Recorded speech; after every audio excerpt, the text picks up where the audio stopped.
Diabetes কেন হয়, fatty liver কেন হয়, হাই প্রেশার কেন হয়? প্রশ্ন আপনার কাছে, সমাধান আমার কাছে। প্রথমত আপনাকে কিছু বাজে অভ্যাস ত্যাগ করতে হবে। নাম্বার 1, রাত জাগা বন্ধ করতে হবে। নাম্বার 2, ব্যায়াম না করার অভ্যাস থাকলে সেখান থেকে নিজেকে তৈরি করতে হবে। নাম্বার 3, ডিপ্রেশন থাকলে সেখান থেকে আপনাকে বের হওয়া লাগবে। দেশি যত শাক সবজি মাছ মাংস আছে সেগুলির প্রতি জোর দিতে হবে। খারাপ সঙ্গ, খারাপ কথা, খারাপ চলা বন্ধ করতে হবে। মাঝে মাঝে বিনোদন করতে হবে সঙ্গিনীকে সাথে নিয়ে। প্রাকৃতিক কিছু চিকিৎসা পদ্ধতি গ্রহণ করতে পারেন নিজে নিজে ঘরে বসে। নিম পাতা সংগ্রহ করেন, হলুদ সংগ্রহ করেন, কালো জিরা সংগ্রহ করেন, কিছু দারুচিনি পাউডার একত্রিত করেন, মৌরিকে চূর্ণ করে একত্রিত করেন, রসুনের কিছু চূর্ণ একত্রিত করেন। পরিমাণ কম হোক বেশি হোক ডাজন্ট ফ্যাক্ট। এইবার এটাকে বড়ি বানান, রোদে শুকিয়ে নিন।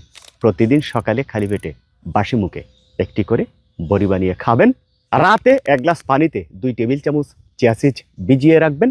সকালে ঘুম থেকে উঠে 2টা দেশি হাঁসের ডিম সহ খালি পেটে সবগুলি ঢুকাইতে থাকবেন।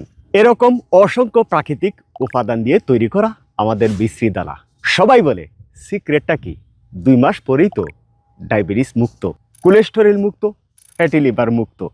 আমি বলি 3 মাস কন্টিনিউ করেন, লাইফস্টাইল মেনে চলেন, খাদ্যাভ্যাসের পরিবর্তন করেন। বিস্তারিত পরামর্শ নেওয়ার জন্য আমাদের হোয়াটসঅ্যাপ ইমো নাম্বারে কল করেন 01678 598 444 এই নাম্বারে।